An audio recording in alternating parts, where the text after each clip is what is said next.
말씀을 함께 봉독하겠습니다. 요한복음 3장 16절, 너무나도 잘 아시는 말씀인데요. 외우시는 분들은 외우시고 혹이라도 어색하신 분들은 스크린을 보시면서 함께 봉독하도록 하겠습니다. 같이 봉독하겠습니다. 하나님이 세상을 이처럼 사랑하사 독생자를 주셨으니 이는 그를 믿는 자마다 멸망하지 않고 영생을 얻게 하려 하시리라. 제가 한번 읽겠습니다.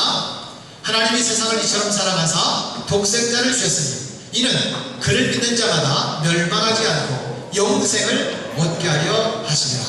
아멘. 오늘은 이동관 선교사님과 또 사모님 또 네 딸들이 이렇게 오셨습니다. 먼저 인사를 한번 하도록 하겠습니다. 잠깐 일어서 주시겠습니까? 하연이, 하빈이, 하진이, 하주 네 딸들과 사모님과 우리 선교사님을 소개합니다. 박수로 한번 환영하겠습니다. 우리 선교사님 설교하시고 난 뒤에 가족 특송이 있을 것 같습니다. 말은 해놨는데 준비를 했는지는 모르겠어요. 자, 이동관 선교사님은 케냐 선교사님이고 또 우리 교회 와서 설교도 여러 번 하셔서 우리 얼굴도 기억하시고 저보다는 조금 못생겼지만 굉장히 잘생겼습니다. 네, 보시면 압니다. 아프리카 사람인가 한국 사람인가 모를 정도로 얼굴이 좀 그런데 우리 이동관 선교사 모셔서 미친 사랑이라는 말씀으로 은혜 나눌 때 여러분 큰 은혜 받으시길 바랍니다. 선교사님을 이 자리에 초대하도록 하겠습니다.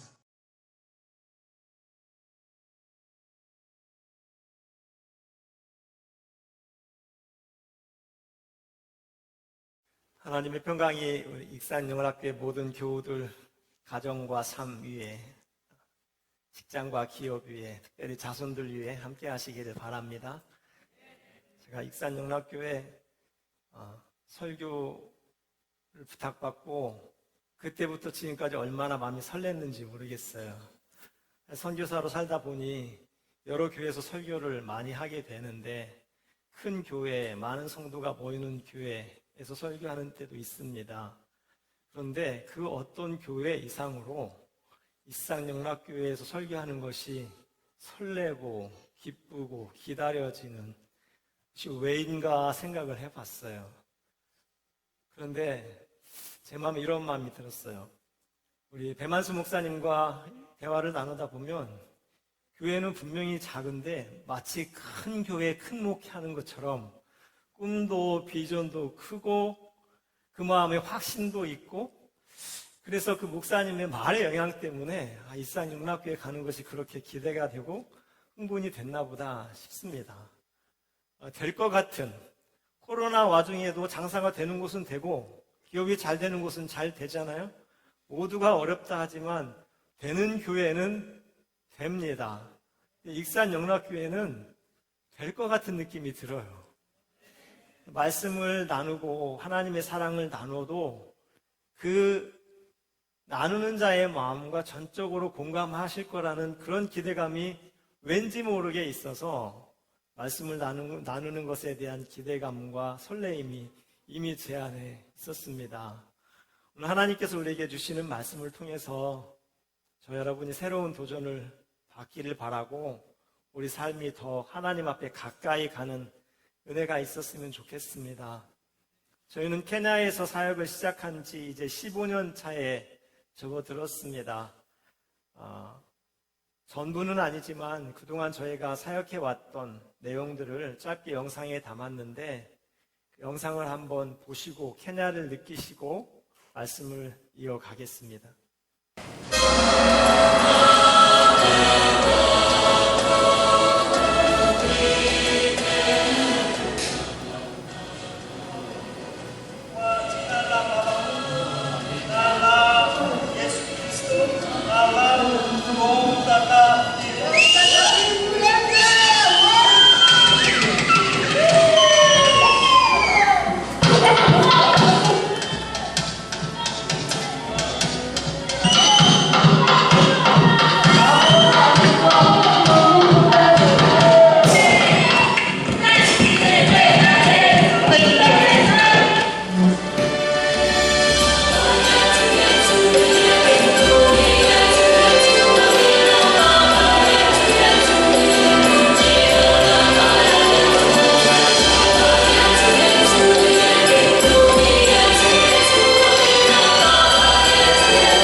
저는 손이 귀한 가정에서 태어났습니다.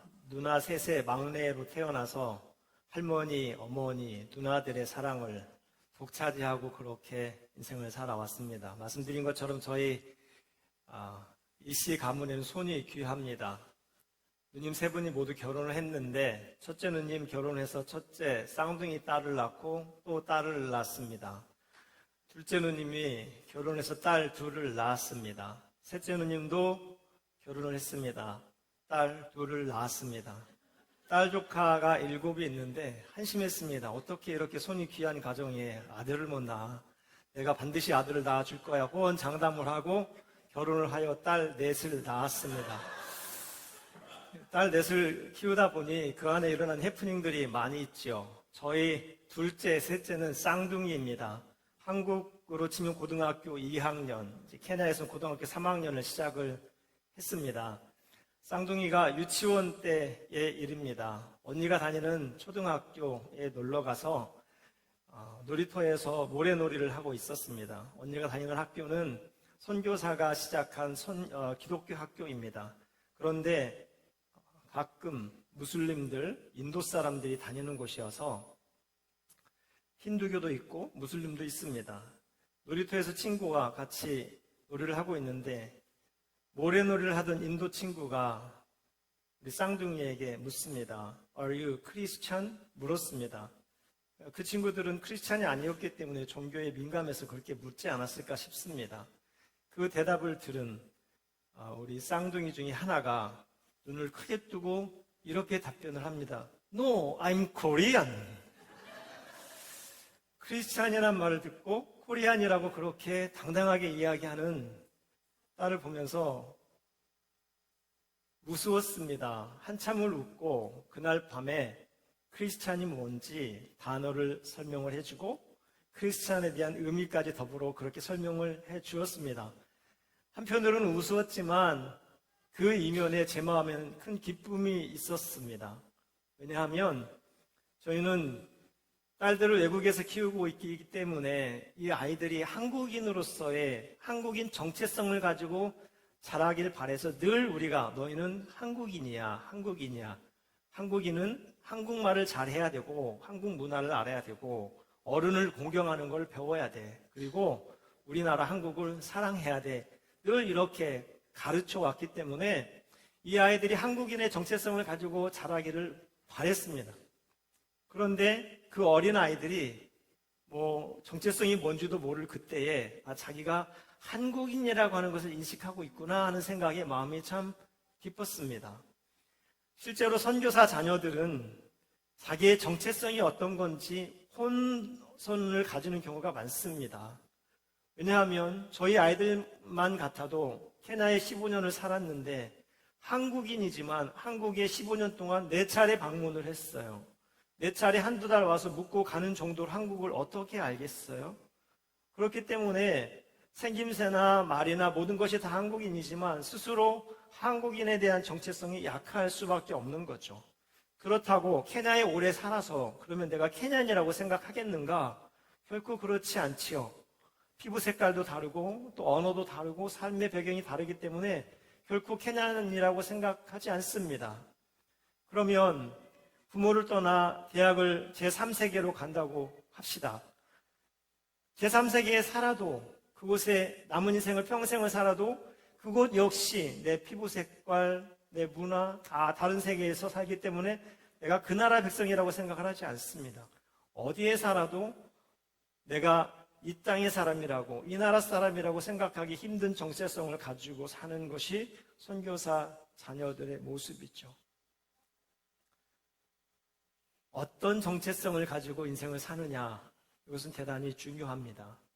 왜냐하면 내 삶의 방향, 내 삶의 모양, 내 삶의 철학이 그 정체성의 기초에서 나오기 때문입니다. 그렇다면 여러분은 어떤 정체성을 가지고 인생을 살아가십니까? 모든 사람은 자기 정체성을 가지고 있습니다. 아빠라는 정체성이 있고 엄마가 될 수도 있고요. 회사에 가면 자기 직분에 따른 자기 정체성이 있죠. 저마다 다 몇 가지씩 정체성을 가지고 있습니다.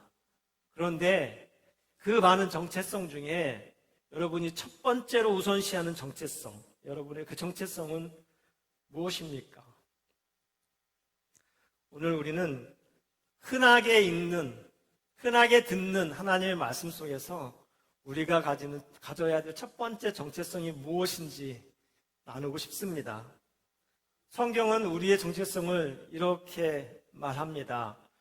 요한일서 3장 1절 말씀을 보면 우리 한번 다 같이 읽어볼까요? 읽습니다.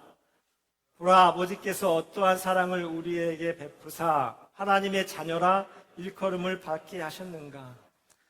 아버지께서 어떠한 사랑을 우리에게 베푸사 하나님의 자녀라 일컬음을 받게 하셨는가. 하나님은 우리를 사랑하셔서 사랑을 베푸셔서 그 사랑을 토대로 하나님의 자녀 삼아 주셨습니다. 우리가 이 땅 사는 동안에 가장 먼저 기억해야 될 우리의 정체성은 하나님의 자녀이지요. 로마서 8장 말씀도 한번 보실까요? 한번 더 읽겠습니다. 읽습니다.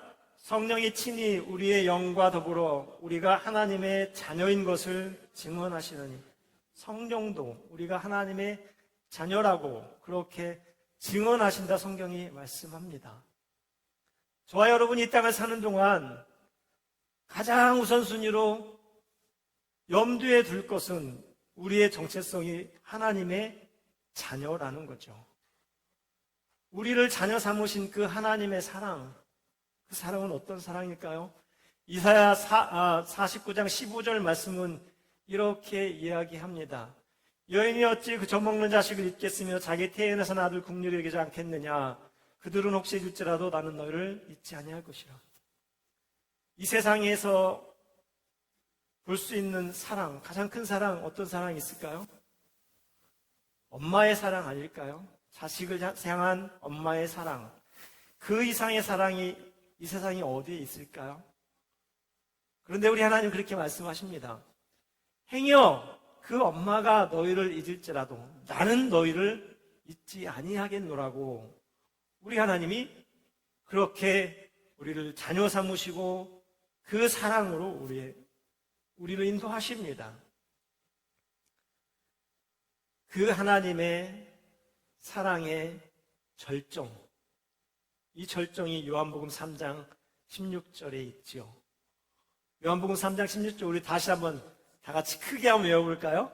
읽습니다. 하나님이 세상을 이처럼 사랑하사 독생자를 주셨으니 이는 저를 믿는 자마다 멸망치 않고 영생을 얻게 하려 하심이라. 하나님이 세상을 이처럼 사랑하셨답니다. 이처럼이 얼마큼이에요? 독생자를 주셨습니다. 당신의 하나뿐인 아들을 주실 만큼 저와 여러분을 사랑하셨어요.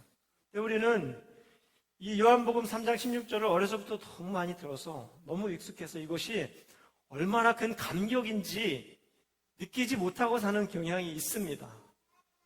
제가 한번 예를 들어보겠습니다. 얼마나 이 짧은 말씀이 우리에게 큰 감동인지 예를 한번 들어보겠습니다.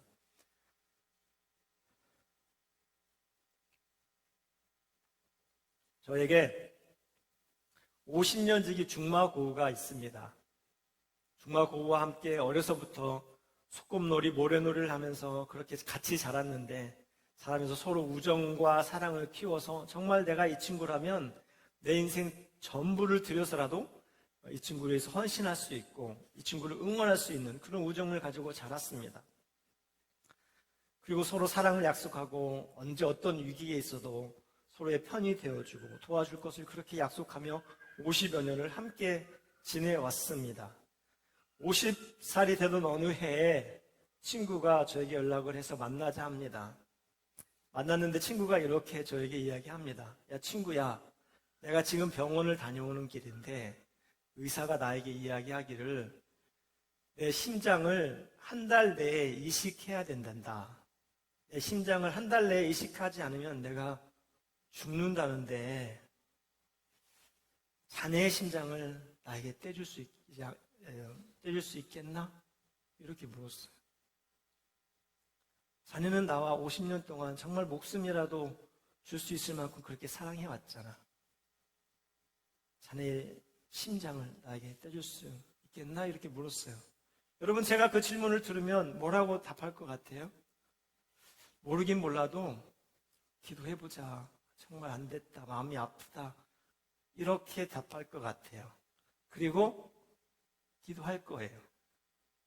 기도를 하는데 하나님께서 네 심장 떼서 줘라. 이렇게 말씀하세요. 그러면 떼줄 수도 있을 것 같아요. 정말 내가 사랑하는 50년 지기 나의 친구, 이런 친구가 목숨을 잃는다면 제 목숨 들여서 그 친구에게 줄 수 있을 것 같아요. 그런데 그 다음날 친구가 다시 만나자 합니다. 다시 만났는데 친구가 저에게 이렇게 얘기해요. 야 친구야, 내가 돌아가서 곰곰이 생각을 해보는데 자네의 심장을 내가 받는 것은 아닌 것 같아.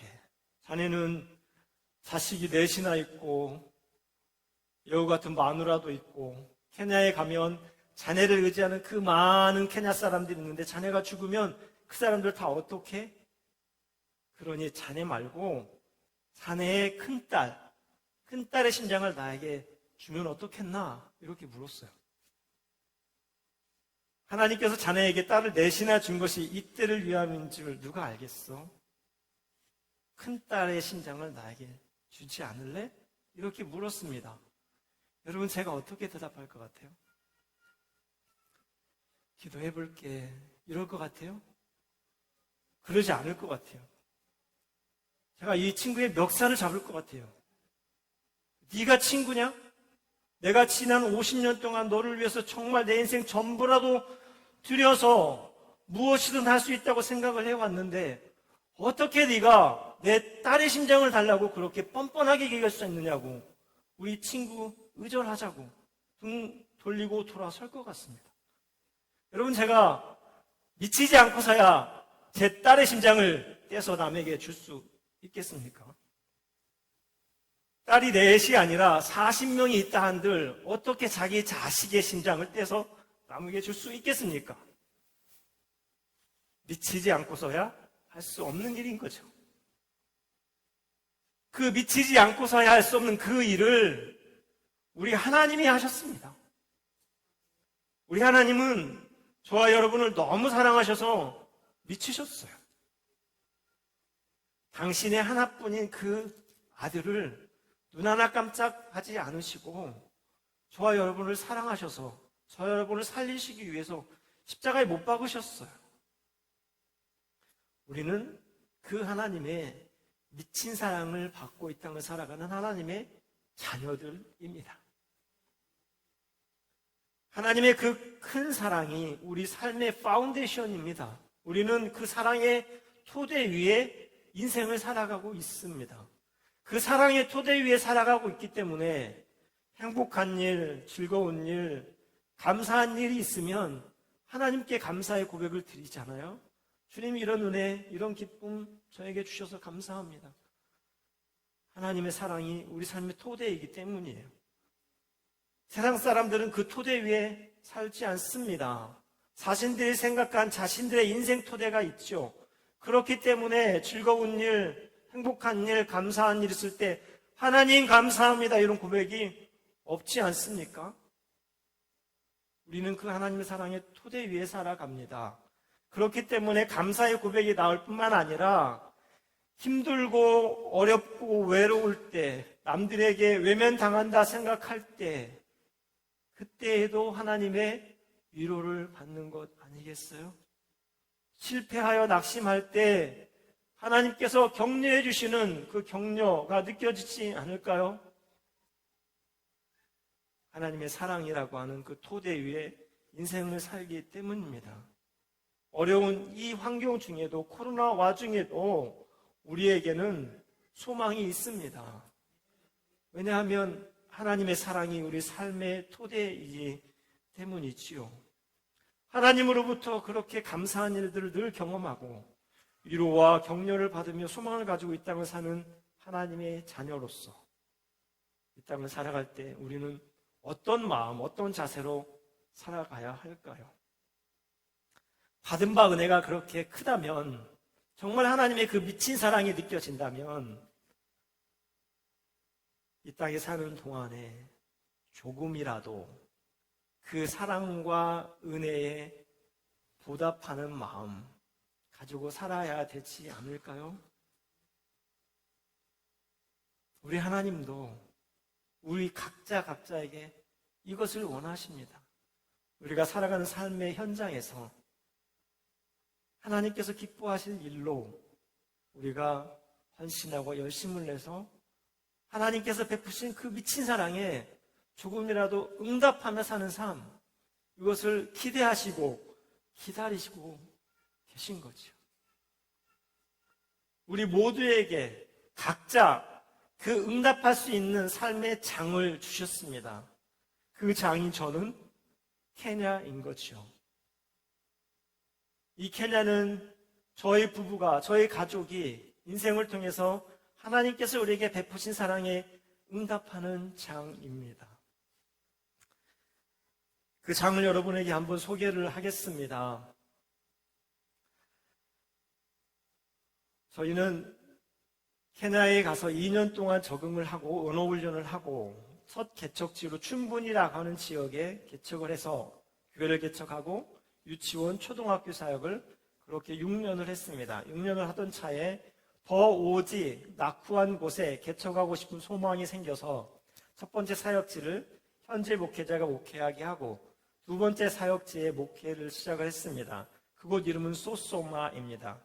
소소마에서도 교회를 개척을 하고 초등학교를 도와서 교육을 하고 마을 사람들 돕는 사역을 5년을 하다가 또 다른 개척의 마음을 주님이 주셨어요. 그런데 때마침 여러분에게도 잘 알려져 있는 마사이 부족, 케냐 마사이 부족 어떤 지역에서 선교사가 와서 사역을 하면 땅을 기증을 하고 그 선교사가 사역을 할 수 있도록 우리가 장을 열어주고 선교사는 우리를 위해 이런저런 사역을 해줬으면 좋겠다는 그런 요청을 받았습니다. 그래서 그 지역에 가서 사역을 하기로 결정을 하고 개척을 시작을 한 거지요. 사진을 한번 보실까요? 마사이는 제가 마사이를 어떻게 소개를 할 수 있을까 생각을 하다가 한꺼번에 다 소개를 할 수 없으니 부분적인 몇 개만 소개를 하려고 사진을 가지고 왔습니다. 역시 케냐의 모든 사람들이 그러한 것처럼 가난의 문제이죠. 하루 세 끼 먹고 사는 것 자체가 힘든 그런 삶을 역시 마사이도 그렇게 살고 있습니다. 군이라고 스왈리어를 부르는데 땔감 나무를 늘 저렇게 몇 킬로씩 걸어서 땔감 나무를 구해서 역시 땔감을 떼서 밥을 해먹고 사는 그런 삶을 지금도 살고 있습니다. 넘겨볼까요? 어린아이, 보기에 한 5살, 6살밖에 되지 않는 저런 아이들이 목동 일을 하는 거예요. 케냐는 아들을 낳으면 목동을 시키니 재산이고 딸을 낳으면 결혼을 시켜서 지참금을 받아서 재산입니다. 저희가 하고 있는 사역 중에 고등학생들을 학비, 기숙사비를 후원해서 장학금으로 지급을 하고 이 아이들이 방학이 되면 3차례 저희 미션 베이스에서 성경 캠프를 연 이런 사역을 하고 있습니다. 올해 저희가 53명의 고등학생들을 후원하고 있고 이 아이들 훈련하고 있는데 지난해 초에 26명의 장학생을 저희가 선발을 했습니다. 실제로 우리가 뽑을 수 있는 TO는 22명이었어요. 그런데 장학생 후원 지원한 사람들이 많이 몰려와서 22명 TO에 저희가 3명을 더해서 25명을 선발을 했어요. 선발을 하고 나머지에게는 이러저러하여 형편이 이래서 여기까지밖에 선발을 할 수 없으니 우리 인연이 되면 다음 해에 또 만나자 그렇게 하고 헤어졌습니다. 그런데 그중 한 아이가 저를 따라와요. 15살 된 여자아이였습니다. 저에게 하는 얘기예요. 저를 좀 도와달라고. 저를 도와주지 않으면 내가 고등학교에 가지 않으면 우리 아빠가 나를 시집 보낼 거라고. 케냐 마사이는 특히 그렇습니다. 소 10마리, 염소 20마리면 아내 하나를 데리고 올 수 있어요. 그리고 저는 딸이 넷이니까 소가 40마리 확보한 거지요. 그러니 늙은 영감들도 소 그렇게 기증을 하고 10대 아이들을 데리고 와 사는 거예요. 이런 형편에 있는 것이 마사이 아이들입니다. 어찌 이런 아이들을 도와주지 않을 수가 있겠어요? 그래서 이 아이까지 선발해서 26명을 지난해 초에 그렇게 선발한 경험이 있습니다. 넘겨볼까요? 소똥집을 짓고 산다 이런 얘기 들어오셨을 것 같아요. 마사이들은 유목하며 살기 때문에 이동할 때에 간단하게 집을 짓고 사는 그 전통에 따라서 간단하게 집을 지을 때 자기들이 가지고 있는 매터리얼이 없잖아요. 가장 가까이 흔한 매터리얼이 소똥인 거예요. 왜냐하면 소를 유목하기 때문이죠. 소똥과 진흙을 이겨서 저렇게 벽을 쌓고 살던 전통에 따라 지금도 마사이에 들어가면 95%는 저렇게 소똥집을 짓고 살아가고 있습니다. 이곳에서 우리가 사역을 하기로 약속을 하고 그 1년여 동안은 현장을 적응하고 현장에 있는 교회에 가서 설교를 하고 사람들과 교제하며 관계를 쌓아갔어요. 그리고 어디에 우리 미션 베이스를 털 것인지 우리가 약속받은 50에이커 땅을 어디에 받을 것인지 그렇게 리서치를 하다가 지금 보이는 저 광야에 저희가 미션 베이스를 트기로 결정을 하고 사역을 시작을 했습니다. 1년여 동안은 사역지에 가면 타운 마을에 있는 여관에서 잠을 자고 교회를 방문하고 그렇게 다녔는데 이제 저 광야에 저희가 미션 베이스를 세팅을 하겠다고 생각을 하고 나니 어떻게 사역을 시작을 해야 될지, 어떻게 첫 발을 내디뎌야 될지 고민이 많았어요. 그렇다고 전에 다니던 것처럼 12km 떨어져 있는 그 타운에 여관에 자면서 이 광야에서 와서 일을 한다. 이것도 저의 성에 차지 않아서 결단하기를, 그래도 이 광야에서 사역을 하기로 결단을 했으니 이 광야에서 첫 발을 내딛자. 이렇게 생각을 하고 텐트 2개를 들고 저와 함께 동역하는 케냐 현지 스텝 1명, 둘이서 텐트를 가지고 광야에 들어갔습니다. 광야에 텐트를 치고 첫날 저녁을 맞으면서 찍은 사진이 지금 보시는 사진입니다. 이곳 치안이 어떤지도 잘 모르고, 마사이 지역은 동물들이 많이 다니거든요. 저희 방문만 열어도 앞에 얼룩말에 누떼, 타조 그렇게 다닙니다. 그 장면이 궁금하고 보고 싶거든. 웰컴 투 케냐. 언제든지 오시면 환영하겠습니다. 첫날 밤 잠을 자는데 주변 사방에서 하이에나 울음소리가 그렇게 크게 들려요. 어쩌면 그렇게 크게 들리는지 마치 가까이 있을 것만 같습니다. 이러다가 텐트에서 나갔는데 하이에나가 덮치는 건 아니야? 이런 생각이 올라요. 순간 드는 생각은 하이에나는 그렇다고 치고 사자가 정신을 없이 길을 잃고 헤매다가 우리 텐트에 오면 어떡해? 잠자는데 이 텐트를 덮치면 어떡해? 뭐 이런 생각까지 들죠. 안전한지 어떤지 뭐 아는 것도 없지만 그래도 이곳에 미션 베이스를 세운다는 그 기쁨, 소망이 있어서 그렇게 사역을 시작을 했습니다. 넘겨볼까요? 4개월 동안 텐트 생활을 하면서 그렇게 살면서 저희가 교회를 개척을 했습니다. 양철로 저렇게 교회를 지어서 양철 전면에 한 10분의 9는 예배당으로 사용을 하고 나머지 10분의 1을 방색한 작은 방을 만들어서 저와 제 스텝 그리고 돕는 장학생 1명, 3명이서 그렇게 살았습니다. 이 앞에 보이는 거는 뭘까요? 화장실. 네, 어찌 화장실이 저거 하나뿐이겠어요? 주변 사방이 다 화장실이지만 그래도 저기에 꼭 들어가야 될 순간이 있기 때문에 저렇게 만들어서 6개월을 이렇게 또 지냈습니다. 넘겨보죠. 이 방은 양철집 안에 있는 제 방이에요.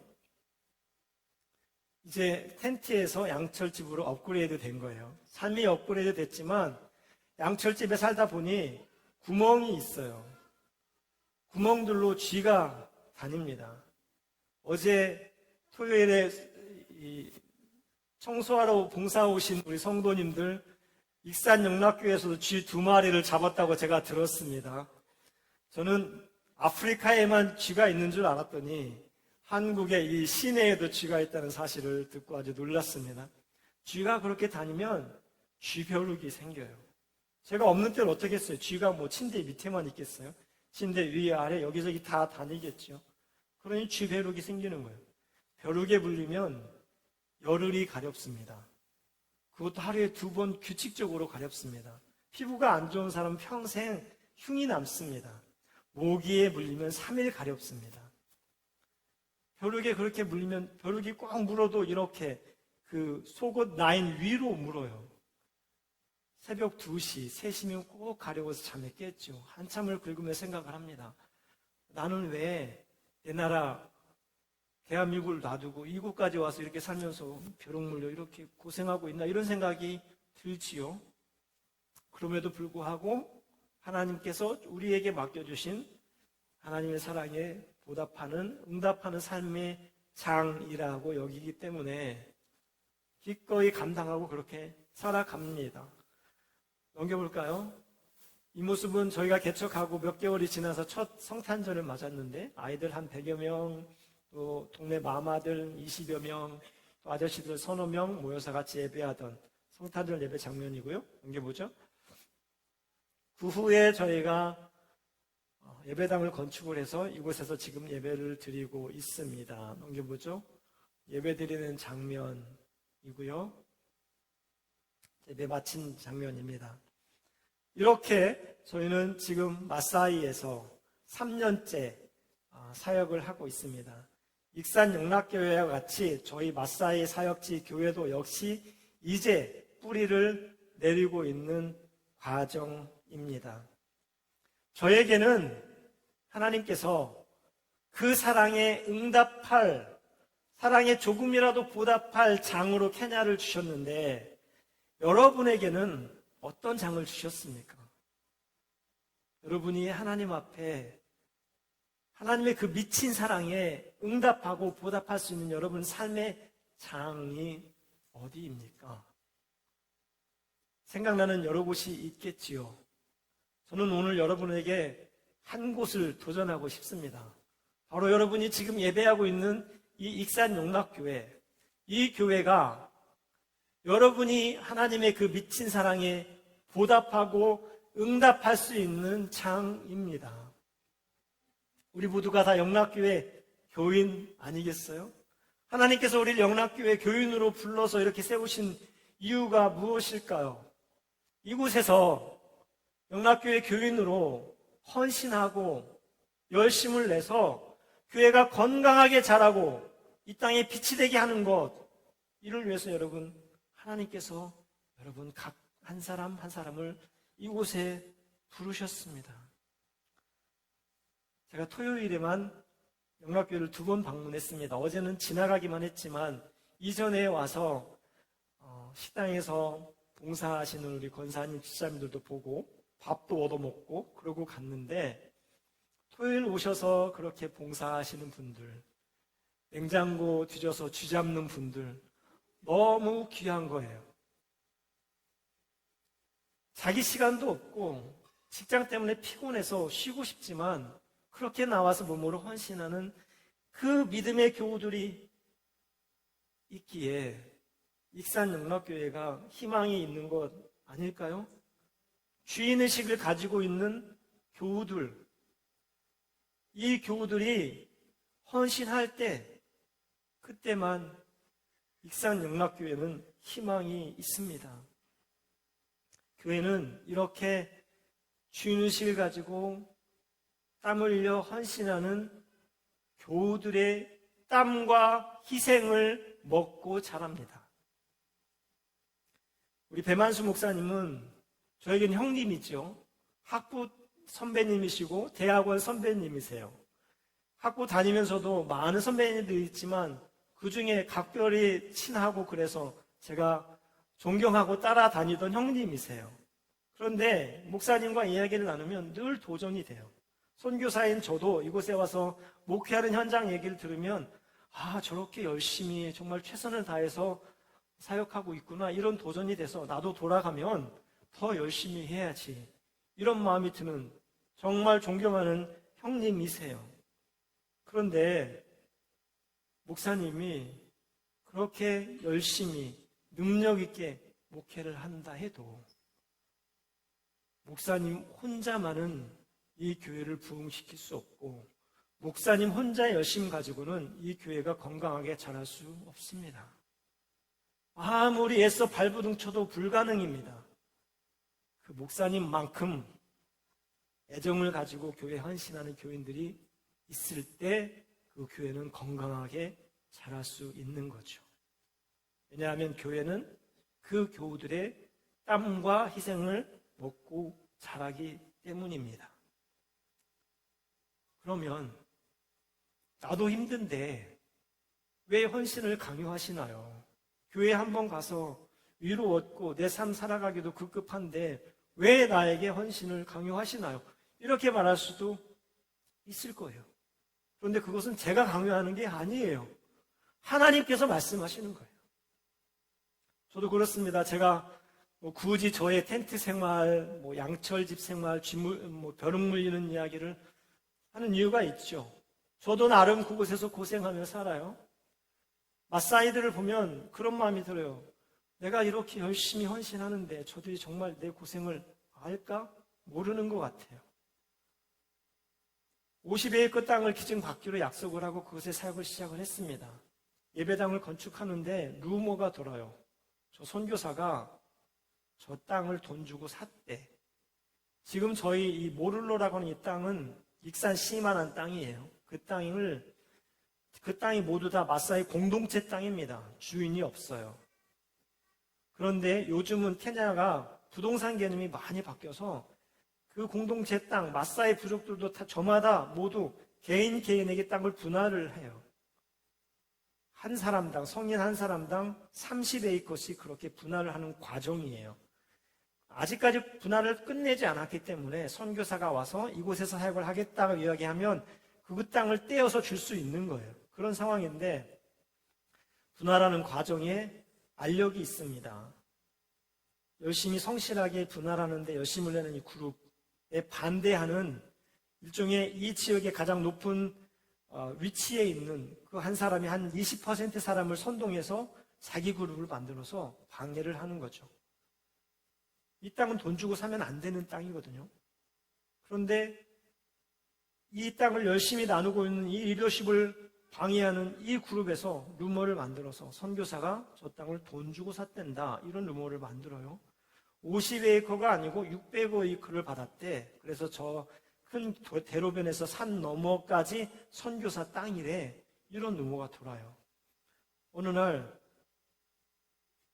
이 정직하게 열심을 내는 그룹에 반대하는 그룹 리더가 전화를 해왔어요. 만나자는 거예요. 이 루머가 돌아서 사람들이 혼선이 있는데 열흘 후에 우리 마을 사람들 대표들이 다 모여서 회의를 할 것이다. 그런데 회의를 할 때 정말 사실이 뭔지 자기가 알아야 가서 이야기를 하니 나에게 너의 형편을 얘기해 주라, 이렇게 이야기를 합니다. 저는 저를 소개를 하고 제 꿈은 이러했고 이 땅은 50에이커를 기증받기로 했고 저의 상황을 잘 설명을 했죠. 그렇게 설명을 하면 회의 때 이 리더가 선교사를 디펜스 하면서 잘 설명을 해줄 줄 알았어요. 그래서 그 오해가 풀릴 줄 알았어요. 열흘 후에 저희 그 양철 교회에 마을 아저씨들 100여 명이 모였습니다. 그래서 회의를 했습니다. 저는 나가서 저를 소개를 하고 이런 꿈 비전을 가지고 지금까지 이렇게 사역을 해왔다, 앞으로는 이러할 것이다 라고 이야기를 하고 저는 내려갔습니다. 제 후에 그 가장 높은 지위에 있는 그 리더가 자리에 섰습니다. 저는 서서 선교사에게 도는 루머, 이런 것들이 다 루머였다, 저를 디펜스에서 이야기해 줄 줄 알았어요. 그런데 올라와서 이야기하는 것이 선교사를 디펜스하는 얘기는 한마디도 없고, 선교사는 이 땅에 오면 우리를 도와야 된다, 우리가 학교가 하나 있는데 학교가 너무 가난하니 학교 교실도 지어줘야 되고 학교도 도와줘야 되고, 양들을 가지고 오면 문을 열어서 풀도 먹여줘야 되고 우물을 파서 물도 내줘야 되고, 선교사가 해야 될 일만 그렇게 나열을 하는 거예요. 왜냐하면 이 사람도 정치하는 사람이기 때문에 다른 사람들의 표를 얻어야 되는 입장이니 자기를 나타나기 위해서 선교사를 이렇게 사용할 뿐인 거죠. 그렇게 이야기만 하고 선교사에 대한 디펜스 얘기는 한마디도 없고 회의가 끝이 났어요. 둘도 루머가 하나도 해결된 것 없고 사람들은 여전히 의구심만 가지고 있습니다. 저희 교회에 손님이 온다 해서 100여 명분 음료수를 준비하고 간식거리 100개를 준비를 했어요. 회의 끝나고 음료수를 마시고 또 간식을 다 먹고 비닐로 봉투 다 땅바닥에, 음료수 빈병 땅바닥에 다 그렇게 버리고 모두 떠나갔습니다. 빈 예배당에 빈병만 100개가 뒹굴고 또 그 비닐로 봉투 100개가 이렇게 뒹구는 그 장면을 보는데 마음이 정말 힘들었어요. 이런 곳에서 내가 계속 사역을 해야 되나? 이곳이 아니어도 선교사가 와서 사역해달라고 부탁하는 곳이 얼마나 많은데 내가 왜 굳이 여기서 이렇게 사역을 해야 되나? 하는 마음이 드는 거예요.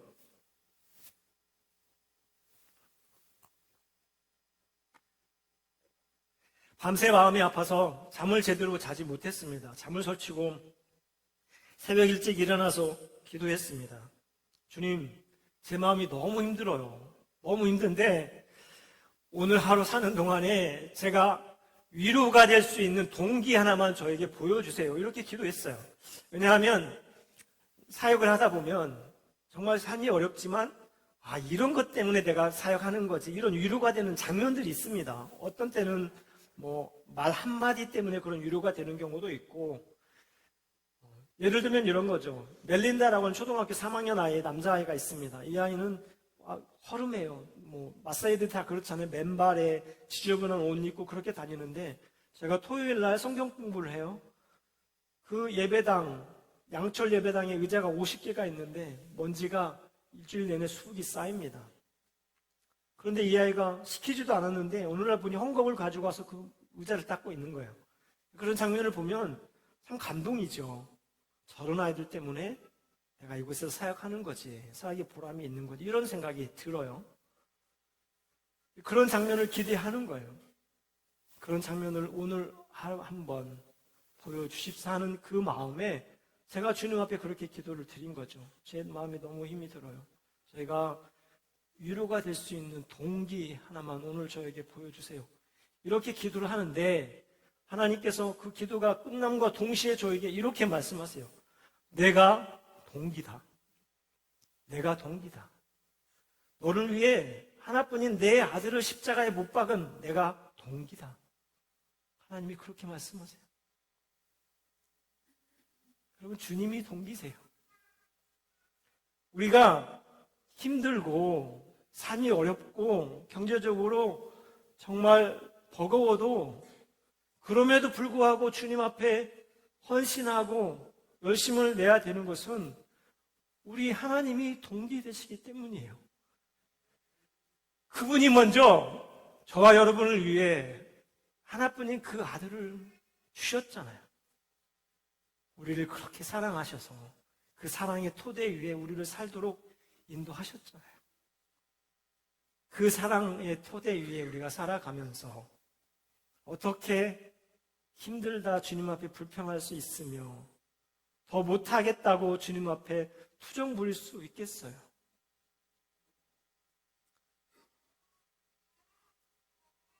마태복음 18장 33절은 이렇게 말씀하십니다. 한번 다 같이 읽어볼까요? 읽습니다. 내가 너희를 불쌍히 여김과 같이 너도 내 동료를 불쌍히 여김이 마땅하지 아니하냐. 하나님께서 우리를 불쌍히 여겨서 미친 사랑을 베풀어 주시고 그 사랑의 토대 위에 살게 하셨는데 이렇게 말씀하시는 거예요.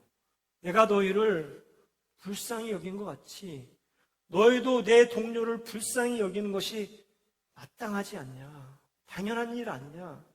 너희가 그 사랑 받았으면 그 사랑에 응답하며 헌신하며 사는 것 당연한 것 아니냐. 우리 하나님이 이렇게 말씀하십니다. 여러분에게 주신 그 사랑에 응답할 수 있는 장, 여러분 삶 곳곳에 많이 있죠. 오늘 저는 여러분에게 도전하는 것이 이 익산 영락교회, 이것도 여러분께 하나님께서 주신 도전의 장입니다. 열심을 내서 여러분이 헌신하고 땀을 흘려 애써 목사님이 가진 꿈에 동역하면 하나님이 그 일을 통해 여러분의 헌신을 기쁘시게 받으시리라 믿습니다. 코로나 상황에 모두가 다 이렇게 움츠러들고 있습니다. 정말 상상도 못했던 상황들이 벌어지고 있지요. 마스크를 쓰고 어떻게 예배를 드릴 거라고 누가 상상인들 해보았겠습니까? 코로나 통해 여러분 얻는 교훈들이 많이 있지요. 저도 역시 많이 있습니다. 그 중에 빠뜨릴 수 없는 한 가지가 있습니다. 그것은 내가 내 인생을, 내 목숨이 내가 생각하고 기대하고 예상한 만큼 살지 못할 수도 있겠구나 라고 하는 생각이에요. 지금은 건강해 보이는데 그 바이러스 하나 때문에 갑작스럽게 내가 열흘 만에 죽을 수도 있겠구나 하는 생각이 제 안에 들었어요. 여러분, 이 염려, 이 생각이 저만의 생각인가요? 아마도 온 지구에 있는 세상 모든 사람들의 염려일 것입니다. 그렇습니다. 우리가 예상한 것처럼 그때까지 인생을 살 수 없을지도 모르겠어요. 저는 70까지 사역을 케냐에서 하고 은퇴하여 한국에 돌아오면 10여 년 자손들도 보고 친구들도 만나고 그렇게 쉼을 누리다가 하나님 부름받았으면 좋겠다 이런 꿈을 가지고 있는데 그러지 않을 수도 있다는 생각이 이 코로나 이후에 더 많이 들기 시작해요. 여러분은 어떻습니까? 같은 염려하고 있지는 않습니까? 언제 우리가 하나님 앞에 부름받을 줄 모르는 시한부 인생을 살고 있는 것이 우리의 현실인 거지요. 그 짧은 인생 살고 있는 우리가 하나님 앞에 부름받는 그날까지 우리에게 맡겨주신 그 선교의 장에서 땀 흘려 헌신하며 하나님께 베푸신 그 미친 사랑에 응답할 수 있기를 바랍니다. 여러분의 헌신 통해서 교회가 성장을 하고 교회가 건강하게 세워져 갑니다. 우리가 그렇게 각자 맡겨진 선교의 장에 열심을 내서 주님 앞에 더없이 영광 드리고 하나님 기뻐하신 일을 이루며 평생 살아갈 수 있기를 간절히 바랍니다. 기도하시겠습니다. 안녕하세요. 이동환 선교사 아내 박형란, 그리고 저희 큰딸 이하연. 이번에 저희가 한국을 나온 게 쌍둥이가 아파서 나왔는데 지금 기도가 필요한 우리 하빈이, 하진이, 그리고 막내 얘는 메이드 인 케냐입니다. 케냐에서 태어난 하주입니다. 사실 어디 가서 찬양하고 이런 거 되게 힘들어하고 어려워합니다, 아이들이.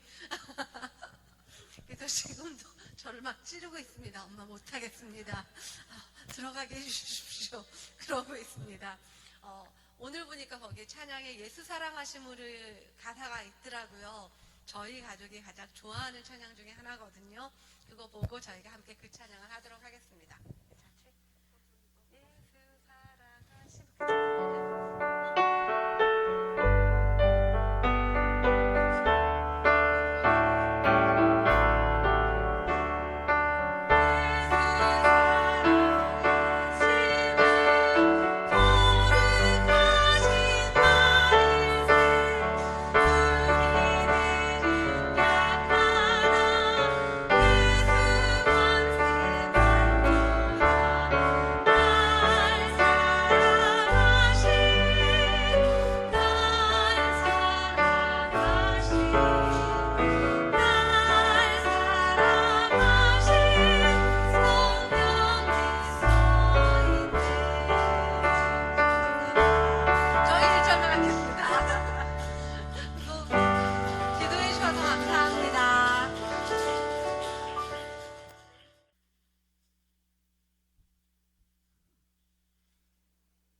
우리 구주 예수 그리스도의 은혜와 우리를 향한 하나님의 그 미친 사랑과 성령의 감동 주시고 땀 흘려 헌신하게 동력을 일으키시는 역사하심이 남은 생에는 우리에게 맡겨주신 선교의 장에서 하나님을 향하여 조금이라도 그 미친 사랑에 응답하며 살아가기를 다짐하는 익산영락교회 모든 교우들 위해, 그들의 가정과 자손들, 기업 위에, 그리고 땅끝 어디에선가 복음 듣지 못하여 죽어가는 영혼들 위해, 코로나 때문에 염려하며 근심하며 지내고 있는 이 땅의 모든 백성들을 위해 이제로부터 영원토록 함께 계시기를 축원하옵나이다. 아멘.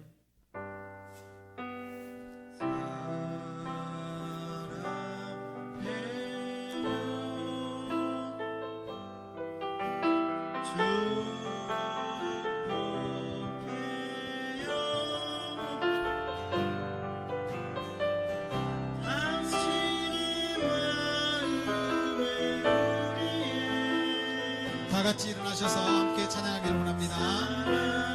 아주머니 딸